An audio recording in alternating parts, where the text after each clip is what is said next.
E o Grupo Bandeirantes de Comunicação tem uma iniciativa para incentivar, reconhecer e valorizar boas práticas de gestão pública para transformar a realidade dos municípios brasileiros e melhorar os serviços públicos prestados aos cidadãos. Estou falando do Prêmio Band Cidades Excelentes em parceria com o Instituto Áquila, que conheceu neste final de semana os vencedores do estado de São Paulo.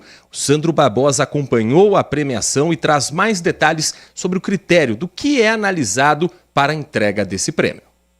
A cerimônia de entrega do Prêmio Band Cidades Excelentes do Estado de São Paulo aconteceu neste domingo na sede do Grupo Bandeirantes de Comunicação. A escolha dos vencedores é feita através da análise de 6 indicadores que mostram o que tem sido feito nos municípios para melhorar a vida das pessoas. As cidades são divididas em 3 grupos, onde concorrem entre si até 30 mil habitantes, entre 30 mil e 100 mil moradores e as grandes, que têm mais de 100 mil habitantes. O presidente do Grupo Bandeirantes de Comunicação ressaltou a importância de valorizar as boas práticas de gestão pública no país.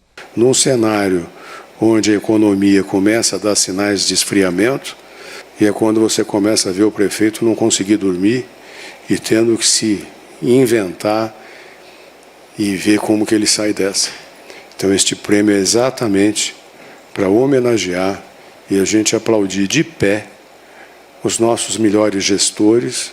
Os vencedores das etapas estaduais voltam a se encontrar no dia 11 de dezembro em Brasília, para a etapa final do Prêmio Band Cidades Excelentes. Cidades como Botucatu, que venceu em 4 das 6 categorias possíveis e ainda levou o prêmio principal por somar os melhores números no Índice de Gestão Municipal Áquila, o IGMA. E esse trabalho focado no modelo de metas, né, que a gente fez e utiliza, inclusive, essa metodologia do Instituto Áquila para poder melhorar a gestão do município. Então isso é consequência de um trabalho bastante sério, né, e de entrega. O Prêmio Band Cidades Excelentes é uma iniciativa do Grupo Bandeirantes em parceria com o Instituto Áquila. O Áquila ele desenvolveu o conceito de cidades excelentes, com a plataforma de inteligência artificial, suportada por um livro com uma publicação técnica, que ensina como fazer uma boa gestão pública. Muita gente critica muito o homem público. A ideia da Band é valorizar aquele homem público que faz o bem. E aquele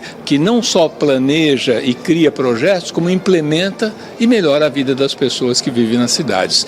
E a região tem algumas cidades premiadas, entre elas Jaguariúna, lembrada em 4 premiações. Inclusive, o prêmio principal para municípios entre 30 e 100 mil habitantes. Jaguariúna ficou em primeiro lugar no Prêmio Band Cidades Excelentes, à frente de Votuporanga, segunda colocada, e Adamantina, terceira colocada. Jaguariúna também é lembrada como a primeira colocada no pilar Educação, terceira colocada no pilar Saúde e Bem-Estar e segunda colocada no pilar Infraestrutura e Mobilidade Urbana. Manhã Bandeirantes recebe hoje o prefeito da cidade de Jaguariúna, Gustavo Reis, a quem agradecemos por atender nosso convite e conversar com o nosso ouvinte na manhã desta terça-feira. Muito bom dia ao senhor, prefeito. Heitor, um prazer falar com você, com os ouvintes da Rádio Band. Prazer todo nosso. Gostaria primeiro que o senhor falasse sobre o que, na sua visão, na análise da sua gestão, faz com que Jaguariúna seja reconhecida e premiada com principalmente os pilares educação, saúde e infraestrutura. Primeiro, é uma alegria a gente poder estar aqui comemorando e celebrando como prêmio de melhor gestão pública do estado de São Paulo.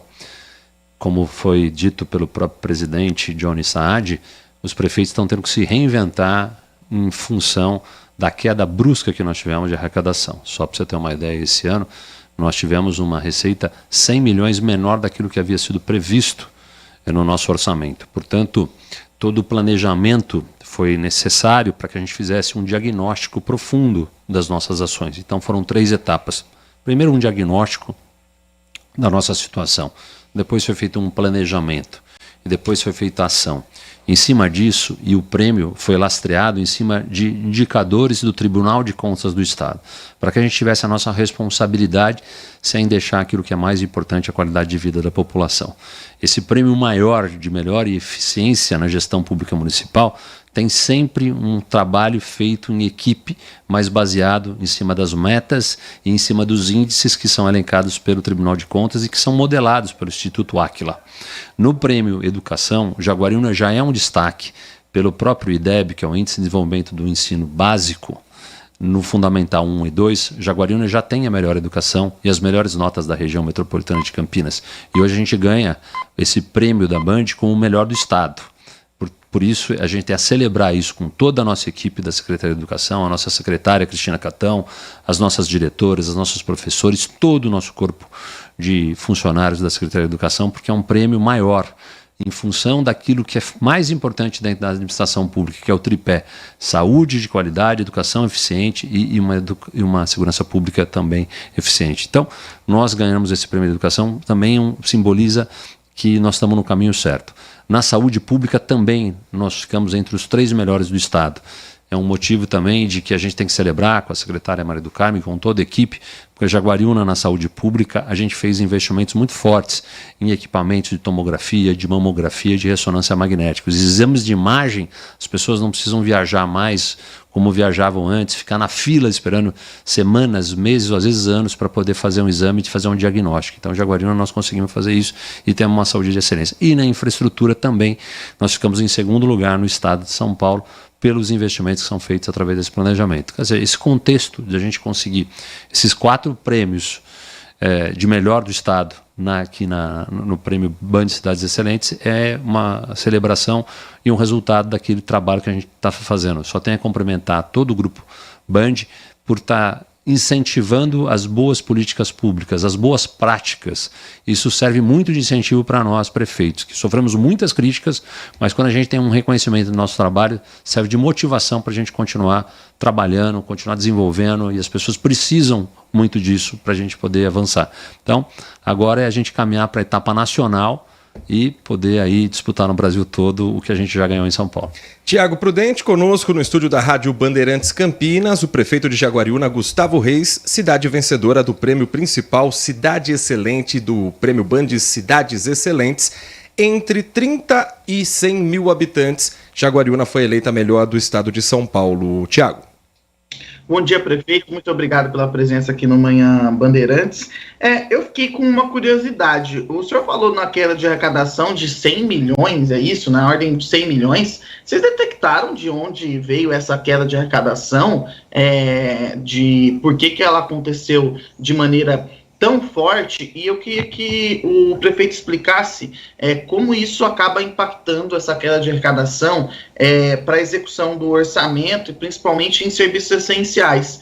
Porque para quem está nos ouvindo, existem algumas obrigações, né, que o Estado precisa cumprir no orçamento. Como é que é feito isso? E eu queria entender de onde veio essa forte queda de arrecadação e aproveitar como é que Jaguariúna vai ser impactada pela reforma tributária, uma vez que a gente vai entrar no período de transição ainda, mas por ser uma cidade menor, as grandes cidades brasileiras têm reclamado muito. Queria saber qual que é a posição do prefeito, já que Jaguariúna, como é que a cidade vai ser afetada nesse quesito.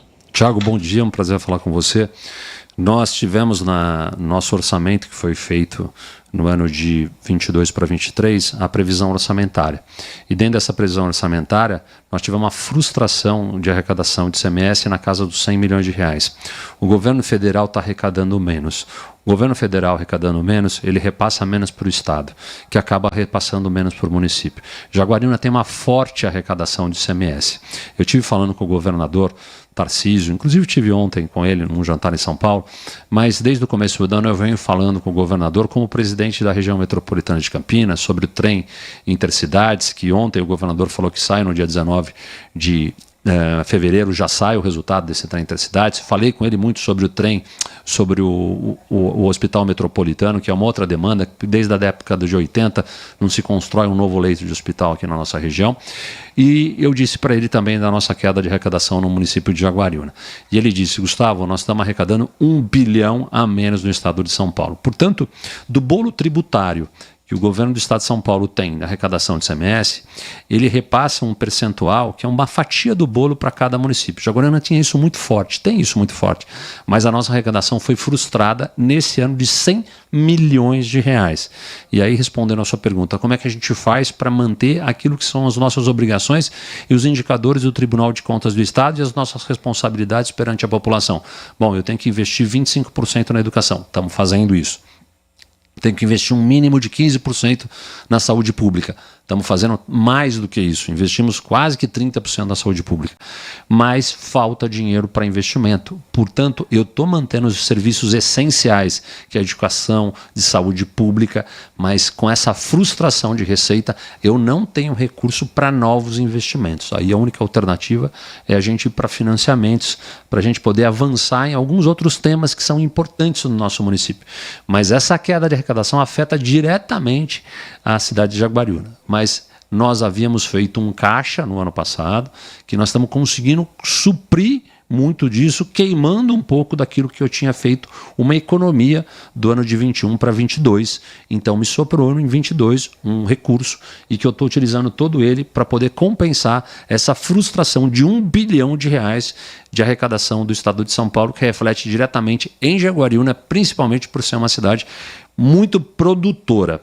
E agora, respondendo a sua segunda parte da sua pergunta, como isso vai afetar Jaguariúna com a nova reforma tributária lá em 33, 10 anos depois. A gente começa uma mudança disso já em 27. 27 a gente já começa a perder 20%, em 28 mais 20%, em 29 20%, até 33 vamos a perder 100% da receita que era o ICMS. O que o governo federal mudou nessa reforma tributária que foi péssima para os municípios pequenos e de médio porte. Talvez a reforma tributária tenha sido boa para municípios que têm uma população grande. Por que é isso? Porque hoje, no atual modelo, o peso na composição do ICMS, então imagine você que você tem um imposto de ICMS. Como é que você faz a composição desse ICMS hoje? Então pense você, como é que eu componho para dizer como que é consolidado o ICMS hoje? 75% do ICMS hoje ele é composto pelo VAF, Valor Adicionado Fiscal, ou seja, tudo que Jaguariúna, Vinhedo, Valinhos, Indaiatuba, essas cidades produtoras, Hortolândia, essas cidades ricas produtoras produzem é o valor adicionado fiscal. Toda a riqueza que entra e sai de produtos e serviços nos municípios são compostos no VAF, que é 75%. Heitor, como é que são os outros 25%? Aí depende de cada estado. Cada estado, pela Constituição brasileira, faz a distribuição desses 25% com outros assuntos. Mas 75% é o VAF. Quanto que hoje tem o peso na população na composição do ICMS? Hoje o peso da população é 0. Então imagine hoje que você tem um imposto, ICMS, que o critério população não tem peso nenhum. Mas o critério de riqueza, de produção, de mercadorias, entradas e saídas tem um peso de 75%. E 25% outras coisas. Como é que vai mudar? Como é que está mudando? Já mudou na Câmara e mudou no Senado. Como é que vai ser o novo imposto? Qual que é o peso do valor adicionado fiscal? Toda aquela produção que você produz, que a Motorola produz em Jaguariúna, que a Toyota produz em Indaiatuba, que a IBM produz em Hortolândia, como é que é o peso dessas riquezas dos nossos municípios produtores no novo imposto fiscal? Qual que é o peso do VAF, que é 75 hoje no atual modelo? Como é que é o peso do VAF no próximo modelo de imposto da reforma tributária? 0. Então você vai de 75% para 0, você reduz a 0. O que você vai botar no lugar desse critério? A população era 0, não era no antigo critério? Quanto que ela vai agora? Ela vai de 0, vai para 85% na reforma tributária, no novo imposto, é o peso da população. Aí você põe 10% educação e 5% distribui igual e equitativo. Ou seja, você está penalizando aqueles municípios produtores que fizeram a lição de casa lá atrás para atrair empresas, atrair indústrias, gerar desenvolvimento, gerar emprego. Disso não vale mais nada. O que vale? É você trazer gente. Porque o peso da sua distribuição no bolo tributário é você trazer gente. E aí, quanto mais gente você tiver na sua cidade, por que não impacta tanto nas cidades grandes? Porque você tem um peso forte de 85% no critério do novo imposto Como é que chama esse novo imposto? É importante só para esclarecer. O que a reforma tributária fez? Ela pegou os 5 impostos brasileiros e juntou em 2. Um chamado CBS. O que é o CBS? É a junção do PIS, COFINS e ISS e IPI. Então, o CBS é o PIS, COFINS e o IPI. São esses 3 impostos. Chamado CBS. Como é que vai funcionar o novo ICMS? É num único imposto. Ele junta o ICMS e o ISS. Ele junta o ICMS e o ISS. Chama IBS. Então, esse IBS, que é esse novo imposto, é que vai prejudicar os pequenos municípios e médios municípios brasileiros, que são os municípios produtores. Então, vai tirar dos municípios produtores e vai passar para aqueles municípios que não produzem. E são quem foram bons gestores, como nós, Jaguariúna, que estamos ganhando o prêmio de melhor gestão pública do estado de São Paulo. Ganhamos esse prêmio de Cidades Excelentes da Band, com indicadores do Tribunal de Contas, Instituto Áquila. Ué, por que nós ganhamos? Porque nós conseguimos lá atrás fazer políticas públicas de atrair empresas, conseguir aumentar a arrecadação e aí assim a gente fazer uma gestão eficiente. Disso não vai valer nada, porque daqui a 10 anos Jaguariúna vai ter uma perda de 180 milhões de reais de arrecadação. Isso evidentemente que vai ter que ser atualizados os dados, mas eu vou perder 180 milhões de reais em 2033, lógico, lá vai ser os dados atualizados, na minha arrecadação de ICMS. Por quê? Porque o peso da minha produção da cidade não vale mais nada. O que vale? É o peso da população. Como a gente tem 60 mil habitantes, o peso nosso é muito pequeno em relação a esse bolo de distribuição. Porque tudo isso a gente está falando aqui, de um bolo. E cada município tem uma fatia do bolo. Hoje, a minha fatia é maior. Daqui a 10 anos a minha fatia vai ser pequenininha, porque a não ser que eu traga gente para morar em Jaguariúna. Eu vou anexar ali o Carlos Gomes, vou pegar o Bananal, vou botar todo mundo para vir para jogar em Jaguariúna. Eu vou falar com o Dário, vou ver se ele deixa vir essa turma daí, melhora, viu, Heitor? Tem uma região ali que tem problemas também, viu, prefeito? Gargantilha, que é limite ali quase com Jaguariúna. Mas a gente já atende. Vai absorver também os problemas. Inclusive, a gente, falando de região metropolitana, o senhor falou sobre a presidência da RMC e já há essa troca de serviços, quem mora numa cidade trabalha em outra, quem visita uma cidade faz turismo em outra, enfim. Com esse impacto de redução, vai caber a uma cidade do tamanho de Campinas também absorver um pouco mais as demandas da região metropolitana como um todo? Porque a arrecadação dos municípios menores, então, vai também diminuir o investimento pensando em metrópole. Mas o cidadão vive a metrópole. Como lidar com essa situação e como está hoje o diálogo com as cidades vizinhas também? Hoje o cidadão é metropolitano. Ele mora em Jaguariúna, num único dia, ele mora em Jaguariúna, ele trabalha em Indaiatuba, depois ele vem, faz faculdade em Campinas e à noite ainda vai namorar em Vinhedo. Quer dizer, o cidadão metropolitano, ele está em 3, 4 cidades num único dia. Você mesmo, eventualmente você está numa cidade, você vem para outra, porque a nossa região metropolitana de Campinas, diferente da Ribeirão Preto, que as cidades são longes, aqui é tudo juntinho, tudo conurbado. Os problemas são comuns. E a gente não pode, como prefeito, pensar no nosso município como o nosso próprio umbigo, como uma ilha isolada. Os problemas são comuns. Campinas já sofre isso. O Hospital das Clínicas da Unicamp está superlotado. Já tem 400 leitos e não é capaz de atender toda a demanda. Atende mais do que as 20 cidades da região metropolitana de Campinas. Nós temos a DRS7, ela atende a DRS7, 14. Então, já está sobrecarregado. Então, o que vai ter que ser feito é um trabalho conjunto de poder identificar como é que, então, Campinas e outros municípios podem eventualmente absorver essa necessidade que nós vamos ter e que nós só vamos ver lá na frente, em 2033, o que isso vai significar, porque o nosso custo é o mesmo. Como é que nós vamos diminuir o nosso custo?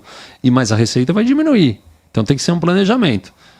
Menos mal que você tem aí uma redução de 20% a partir de 2027 a cada ano, chegando a 100% da totalidade lá em 2033. Mas isso vai ter que ser feito um planejamento. Mas o senhor acredita que haja essa possibilidade de cada cidade começar a pensar apenas nas suas próprias necessidades e diminuir esse olhar metropolitano por conta da queda de arrecadação? Olha, se a gente fizer isso, é um caminho ruim, porque a gente tem que pensar em região metropolitana. A força está na região metropolitana. É por isso que a gente tem um fundo chamado Fundocamp, para poder ajudar os municípios. A cada R$1 que o município investe, o Estado investe R$1. Eu acho que tem que sempre pensar, não como uma ilha isolada, mas a gente tem que pensar em reforçar esse conceito de cidadão metropolitano e dentro do governo do Estado de São Paulo, que a gente é um braço, eu como presidente do Conselho, eu sou um braço do Estado, eu estou abaixo de uma Secretaria de Estado, e a gente tem que falar o seguinte, olha, a gente vai perder a arrecadação, mas eu preciso que o governo do Estado, então, nessa má distribuição que está sendo feita, dessa má fórmula que foi feita da reforma tributária, a gente consiga ter um fundo para poder suprir as nossas demandas e aí os municípios que fazem parte dessa região metropolitana se autoajudarem, uma vez que o cidadão, ele migra de uma cidade para outra mais de uma vez por dia. Tiago Prudente, prefeito de Jaguariúna, conosco no Manhã Bandeirantes. Prefeito, aproveitando como o senhor é presidente do Conselho Metropolitano, essa é uma questão que eu sempre levanto aqui. Eu acho que a gente precisa mudar um pouco esse modelo nosso de administração brasileiro, principalmente quando a gente fala de região metropolitana, porque eu tenho a sensação que, mesmo com os conselhos, as cidades ainda desenvolvem políticas públicas que destoam de uma região metropolitana. Isso afeta quem vive na região metropolitana. E Campinas, a região metropolitana de Campinas, tem uma característica a mais, de receber gente de outras regiões metropolitanas. O Heitor, que está aí, né, Heitor, vive na região metropolitana de Jundiaí e vem trabalhar em Campinas. Então, tem isso ainda, é muito maior, a nossa região metropolitana é muito maior do que está no papel. E eu fico pensando, não é uma dificuldade, não é preciso se pensar um modelo para que a administração da região metropolitana tenha mais poderes para se pensar projetos de região metropolitana? Porque eu vejo isso, por exemplo, quando a gente fala de transporte público, que é mobilidade urbana, a nossa região metropolitana é cheia de pedágios que dividem as cidades. Jaguariúna tem um pedágio ali, e eu moro ali na região, quando estou em Campinas, no Recanto dos Dourados, tem um pedágio que é caríssimo. Eu sei que quem mora em Jaguariúna tem os seus benefícios. Mas não é hora de que esses conselhos da região metropolitana ganhem mais poderes para que políticas efetivas sejam pensadas, que sejam práticas, para a região metropolitana, por exemplo, as próprias cidades, a gente fala desse hospital metropolitano, para que consiga criar fundos, consiga criar alguns dispositivos para que políticas metropolitanas saiam do papel, porque eu fico, às vezes, com essa sensação que a prefeitura vai lá, faz um modelo de transporte público, outra prefeitura vai lá, monta um outro modelo de transporte público. Aí o Estado vem desconectado, coloca um ônibus metropolitano, mas que não conversa muito bem com o transporte público da cidade. E aí quem sofre é a população que se desloca entre essas cidades. O prefeito não acha que é preciso repensar esse modelo, já que as nossas regiões metropolitanas têm crescido, para dar mais poderes para quem administra esses conselhos? Porque às vezes eu sinto que fica mais na questão representativa do que propriamente dito em desenvolvimento de políticas públicas. É claro que o prefeito pensa também na questão eleitoral, o prefeito que administra a cidade. Queria que o prefeito falasse sobre isso e também sobre alguns fantasmas da região metropolitana. Aeroporto Internacional de Viracopos, que se fala sempre que vai abaixar, vai lutar para abaixar o custo, isso nunca acontece. Trem Intercidades, vai sair ou não vai sair, ou a gente vai contar essa história até quando? E o prefeito falou do Hospital Metropolitano. Vai sair ou não vai? Porque o secretário de Saúde estadual meio que descartou esse projeto quando esteve a última vez em Campinas. Parece que o Estado não vê a mesma necessidade de vagas do que os prefeitos aqui da região. Tiago, muito boa a sua colocação. Primeiro dizer que você tem razão em relação à questão da conversa entre os transportes municipais e intermunicipais. O Conselho da Região Metropolitana de Campinas, ele tem as câmaras temáticas, que é um ambiente adequado para que possa haver a conversa entre os secretários municipais de transporte e também com o Estado. E a Câmara Temática de cada um dos temas, ela tem essa responsabilidade de trazer soluções e trazer essa integração. De fato, talvez tenha que estar avançando um pouco mais nessa Câmara Temática. Em outra contrapartida, outras câmaras temáticas, a gente avançou muito. Câmara Temática de Segurança Pública. Nós estamos fazendo a muralha eletrônica para a gente poder ter toda uma integração dos 20 municípios, da Secretaria de Segurança Pública dos municípios, em relação à Câmara OCR, ou seja, a Câmara que identifica se o veículo é furtado ou roubado. Ao entrar num município da região metropolitana, todos os outros são comunicados que aquele veículo foi furtado ou foi roubado e que ali tem um sinistro em relação àquilo. E aí todos podem atuar de maneira conjunta. Na questão de saúde pública, um bom exemplo do que é conceito de região metropolitana foi utilizado no combate na pandemia de Covid. A gente teve as reuniões integradas e funcionou muito em relação às barreiras que nós fizemos, em relação às ações em conjuntas que nós fizemos naquele episódio. Então, nesses 3 temas a gente está muito, alguns mais avançados, outros menos, mas de fato na questão da mobilidade é necessário que a gente tenha um avanço, uma integração maior, eu concordo com você. Vou falar dos outros 3 temas que você colocou em pauta. O trem intercidades. Nós tivemos um grande sonho de a gente poder realizar e concretizar esse trem intercidades em 2 oportunidades aqui no Brasil. Quais foram as 2 oportunidades? Foi os 2 maiores eventos do mundo que ocorreram no Brasil, que foi a Copa do Mundo de Futebol e as Olimpíadas. Naquele momento, o governo federal criou até uma agência, uma empresa pública, para poder viabilizar o trem que iria ligar Campinas, São Paulo, Rio de Janeiro. Infelizmente, nós perdemos essas 2 oportunidades, o dinheiro foi jogado fora e não saiu do papel. Por isso que você é cético e muitas pessoas são céticas em relação ao trem que possa efetivamente sair. No entanto, veja, nós temos que corrigir um erro histórico da década de 50 e 60, que Juscelino Kubitschek, infelizmente, a troco dos interesses das multinacionais, ele criou um país em cima das rodovias, ao invés de criar um país em cima de ferrovias. A indústria automobilística naquele momento fez um lobby muito forte, e aí um Brasil que tem uma dimensão continental faz toda o seu transporte, dos seus produtos, das suas riquezas, de uma maneira ultrapassada, que em cima de caminhões. Em contrapartida, você vê na Europa, nos Estados Unidos, grande parte da mercadoria e do transporte de passageiros é feito por linha férrea, que é mais econômico, mais seguro, mais barato e mais rápido. Infelizmente nós perdemos, e ao longo dessas outras décadas as nossas malhas férreas foram sendo abandonadas, e a gente tem hoje a conclusão de que a gente tem um péssimo número de malha férrea. O governo Tarcísio, em menos de 10 meses, já tirou do papel isso, e com o secretário Rafael Benini já colocou em prática o edital de convocação para que seja feito o processo solicitatório. Eu tive com o governador, ele disse: Gustavo, para de falar do Trem Cidades, do trem de alta velocidade, não vai sair porque não fecha a conta. O investimento num trem de alta velocidade é imenso e nós não vamos ter interessados. Eu vou trabalhar em cima do trem intercidades. Falei, perfeito, governador, vamos fazer então no que é viável. Esse trem intercidades custa 13,8 bilhões, o governo do Estado de São Paulo coloca 75% com a ajuda do BNDES, do governo federal, já está no PAC. Então, nós temos 4 grupos interessados. Isso sim viabiliza a gente ter esse trem intercidades e aí a gente acabar com aquela nossa esperança, realizar e concretizar aquela nossa esperança de que de fato isso ocorra.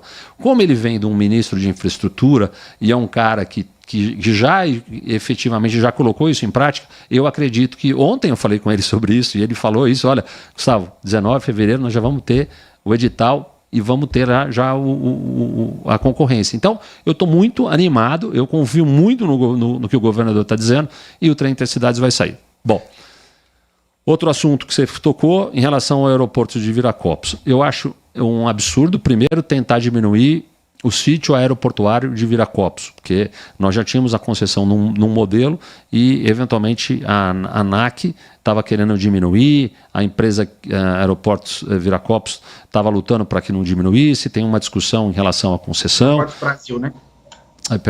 Brasil, exatamente. Tem uma discussão em relação se isso vai reduzir ou não. Mas o que você falou para mim foi em relação à tarifa. Olha, você estava me questionando o preço da tarifa aérea que sai de Viracopos, que é mais caro que as outras. É isso que você me questionou? Exatamente, porque esse assunto vira e mexe vem à tona e é uma cobrança, porque tem muitos moradores da região metropolitana, principalmente moradores de Jaguariúna também, que saem de Jaguariúna, vão lá para Guarulhos ou vêm até Congonhas para embarcar, porque sai mais barato, sendo que a gente tem um mega aeroporto aqui na porta. Aí depois Aeroportos Brasil fica reclamando que não tem passageiros, que foi até um dos motivos da crise que foi apontada antes. E aí eu não consigo entender a lógica. Agora está batendo recorde de passageiros, mas eu sinceramente não consigo entender a lógica porque que Viracopos é mais cara que os outros aeroportos. Tiago, eu assino embaixo, está fazendo. Não faz o menor sentido. A gente que mora na região metropolitana de Campinas, a gente tem que sair daqui para pegar o carro, pegar a estrada, pagar pedágio, se deslocar, gastar mais tempo,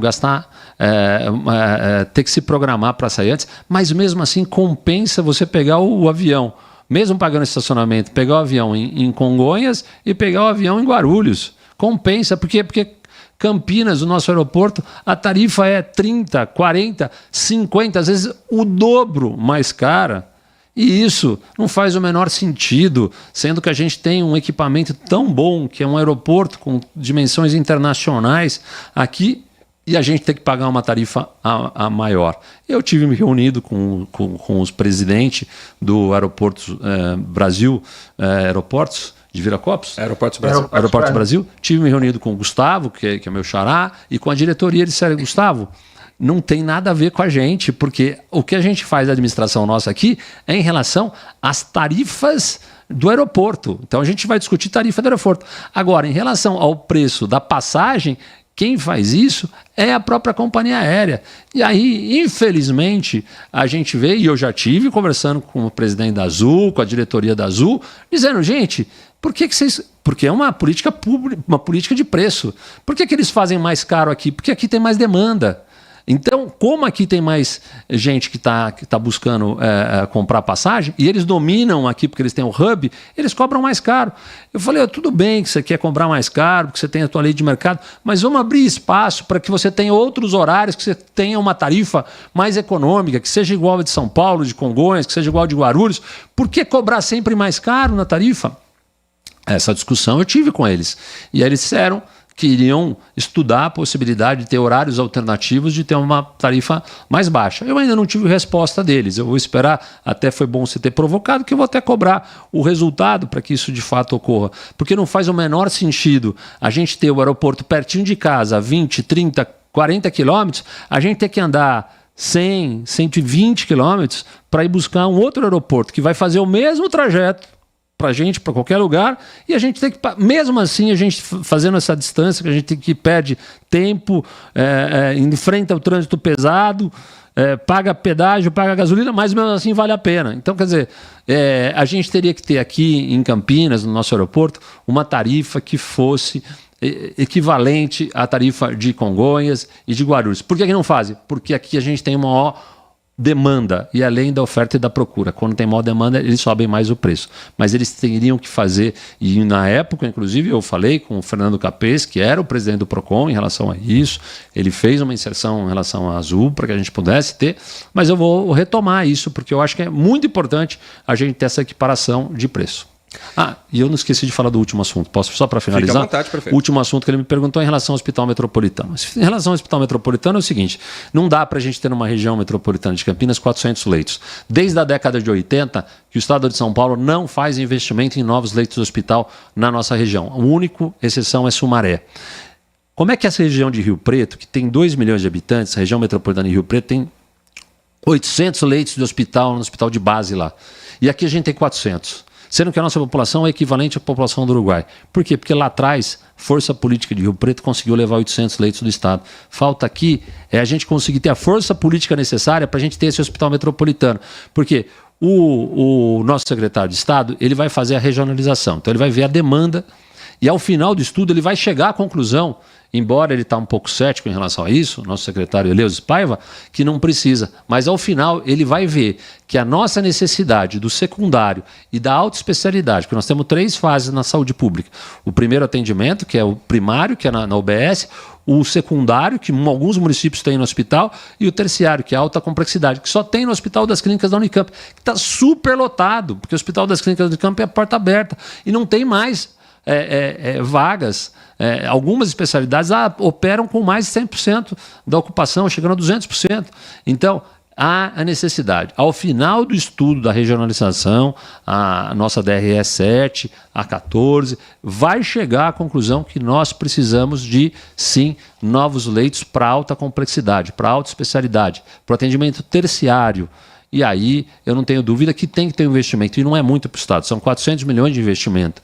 É fundamental. A nossa região cresce mais do que a região de Jundiaí, de outros lugares. A nossa região ela tem um IDH muito alto. Não é possível a gente continuar com esse hospital. Então, eu estou tentando convencer o governador, tentando convencer o secretário de Estado, mas o convencimento maior vai ser através dos números e dos dados que ele vai ter e que vai poder verificar que não é possível que a gente tenha apenas 400 leitos numa região tão grande como a nossa. Prefeito Gustavo Reis, só para finalizar da minha parte, antes do Tiago concluir, essa semana nós estamos vivendo uma onda de calor e há relatos de alguns bairros que passaram por falta d'água em Jaguariúna por conta do rompimento de uma adutora. Como está a situação nesse momento? Como a Prefeitura trabalha para que isso não se repita nesse verão que promete ser histórico? É uma situação bastante delicada, que nós estamos trabalhando com muita intensidade. Nesse momento, a temperatura está cerca de 40 graus, o que tem elevado muito o consumo da nossa cidade. Nós temos uma perda de 40% da rede, é preciso trocar parte da rede. Com a nossa queda da arrecadação, eu vou ter uma reunião agora com os vereadores, no sentido de pedir ajuda aos vereadores para que a gente possa, junto com o Poder Legislativo, fazer um novo investimento e trocar parte dessa rede. Com a queda que eu tive de arrecadação, não existe outra alternativa senão a gente fazer um novo investimento em trocar grande parte dessa malha. Nós não temos problema de captação de água. Jaguariúna faz a captação de água para uma cidade até de 90 mil habitantes. No entanto, a distribuição dessa água, numa rede antiga que nós temos, está tendo uma perda de 40%, que tem prejudicado pontualmente o bairro Planalto, Zambon, que é o que está tendo o maior problema, e no Florianópolis, no alto do Florianópolis, e nós estamos trabalhando isso, e tem um condomínio Pitangueiras que também está com problemas. São 3 problemas pontuais que nós temos na cidade. Não é a cidade toda, a cidade está sendo abastecida, mas esses 3 pontos. O condomínio Pitangueiras precisa de uma bomba, o próprio condomínio precisa ter a bomba para resolver o problema lá de levar água. Isso é um problema interno do condomínio. Já falamos, a nossa secretária de Meio Ambiente, a nossa vice-prefeita Rita, já falou com a própria síndica para resolver isso. Nós esperamos resolver isso no Pitangueiras. Já no Zambon, no Planalto, nós estamos trocando a caixa de água. E ali nós vamos resolver, e nós precisamos resolver o terceiro problema, que é da rede do alto do Florianópolis. Não é o Florianópolis inteiro, mas é a parte do alto. Então são 3 problemas pontuais que nós estamos vendo. Ainda existe muito desperdício de água, infelizmente a gente vê gente lavando calçada. Nesse momento tem que ter uma consciência de que tem que preservar a água, mas é um problema que nós estamos enfrentando e que nós vamos conseguir a solução desde que a gente tenha o bom senso e o equilíbrio e a ajuda dos 2 poderes, o Executivo e o Legislativo, trabalhando em conjunto. Tiago, para fechar nossa entrevista com Gustavo Reis, prefeito de Jaguariúna, aqui no nosso Manhã Bandeirantes. Prefeito, uma dica, leva o secretário para dar um passeio lá na Unicamp, que ele vai ver que a maioria dos atendimentos da Unicamp não são da região metropolitana de Campinas, são inclusive até de outros estados. Muita gente que não conhece Campinas, quando dá uma passada lá, fica surpreendido com a quantidade de ambulâncias de outras regiões do estado que vêm buscar atendimento. A Unicamp de porta aberta tem que atender principalmente essa alta complexidade. Talvez o secretário ia mudar de ideia, se ele desse uma pequena passada ali pela Unicamp para ver que a população da região metropolitana é a que é menos atendida pelo hospital que está aqui. Quanto à questão, já que o Heitor tocou na questão da água, em Jaguariúna, me corrija se eu estiver errado, é o DAI que faz a administração do abastecimento, né? O prefeito pensa, com o novo marco do saneamento, fazer uma transição, por exemplo, para uma empresa, por exemplo, a Sanasa, que começa a querer administrar outra cidade de abastecimento de água, uma empresa como empresas que já têm um histórico de eficiência, talvez passar a cidade para que alguma empresa administre. A gente chama de privatização, mas no caso, quando é uma empresa pública, é um outro cenário, ou a Sabesp, ou até uma empresa privada mesmo. E, por fim, qual vai ser o futuro político do prefeito? Porque está terminando o 2º mandato, já tem aí pensando o que vai fazer depois do fim do mandato em 2024? Olha, Thiago, muito boa a sua pergunta, e eu quero dizer a você que é o seguinte, a iniciativa privada ela é fundamental ser parceiro do poder público. Eu não tenho 130 milhões hoje para fazer todos os investimentos em água que eu precisaria fazer em Jaguariúna. E a iniciativa privada tem. Portanto, às vezes a gente trazer empresas importantes como Sanasa, Sabesp, que possam eventualmente, que tenham a expertise necessária e que têm poder de investimento, é sempre uma solução para poder atender a população, que é o nosso maior desejo. A gente tem políticas que a gente tem como essenciais, que é saúde, educação, segurança, mas outros temas que a iniciativa privada, mesmo que seja uma sociedade de economia mista, onde tem poder público junto com o poder privado, é sempre importante porque vem um dinheiro externo. Como é que eu vou administrar com 100 milhões a menos daquilo que foi previsto? Como é que eu vou lidar com todas as adversidades de mudança de repasse do ICMS se eu não tiver um planejamento e uma visão mais a longo prazo que eu preciso da iniciativa ajudando a nossa cidade. Então a gente tem que ver isso. Em relação ao que eu vou fazer depois, eu vou cuidar dos meus cachorros. Prefeito Gustavo Reis. Essa resposta eu não convence não, hein, prefeito? Em breve acho que veremos talvez... E vou torcer para o meu Santos não cair, né? Porque pelo amor de Deus... Não cai mais, prefeito, não cai mais. Mas será um nome talvez para deputado federal, deputado estadual, no futuro próximo? Às vezes é um caminho natural, né, da política, pode ser. Eu acho que Tiago, Heitor e os ouvintes, é muito importante. Quando eu falo que a gente tem 400 leitos de hospital aqui, e São José do Rio Preto tem 800, e é uma região que tem menos da metade da nossa população, eu te pergunto, por que lá levaram 800 leitos de hospital? Por que lá conseguiram ter um maior atendimento? É força política. Nós temos que ter a força política defendendo a nossa região. Porque nós temos uma região que pujante, uma região com desenvolvimento, com uma população igual do Uruguai, com uma população que está aqui com qualidade de vida, mas falta, é o que você falou, tem ambulância que vem lá de outros estados, no HC, tem de outras cidades que não são da RMC, um monte de coisa a gente atende, mas o que falta? A força política para, não, eu preciso do hospital metropolitano, eu preciso do trem entre as eu preciso de um aeroporto, eu brigar como deputado para que a tarifa aqui da Azul seja igual. Então nós vamos regular a tarifa aérea. Vamos falar com o presidente, com o ministro do Transportes, aeroportuário, para poder debater. Então, nós precisamos de representante. E a força política da RMC precisa ter representatividade. Gustavo Reis, prefeito de Jaguariúna, cidade vencedora do prêmio principal Band Cidades Excelentes no estado de São Paulo, de municípios entre 30 mil e 100 mil habitantes, e também primeira colocada no pilar Educação, terceira colocada no pilar Saúde e Bem-Estar, segunda colocada no pilar Infraestrutura e Mobilidade Urbana. Domingo, na tela da Band, a apresentação completa da entrega da premiação no estado de São Paulo e, em dezembro, a etapa nacional do Prêmio Cidades Excelentes. E Jaguariúna, forte candidata a ganhar também o Prêmio Nacional para municípios entre 30 mil e 100 mil habitantes. Prefeito, muito obrigado pela sua atenção com o nosso ouvinte da Rádio Bandeirantes. Um ótimo dia, um ótimo trabalho ao senhor e toda a sua equipe. Obrigado, é um prazer falar com você, Heitor, Thiago e a todos os ouvintes da Rádio Bandeirantes. 11h06, um rápido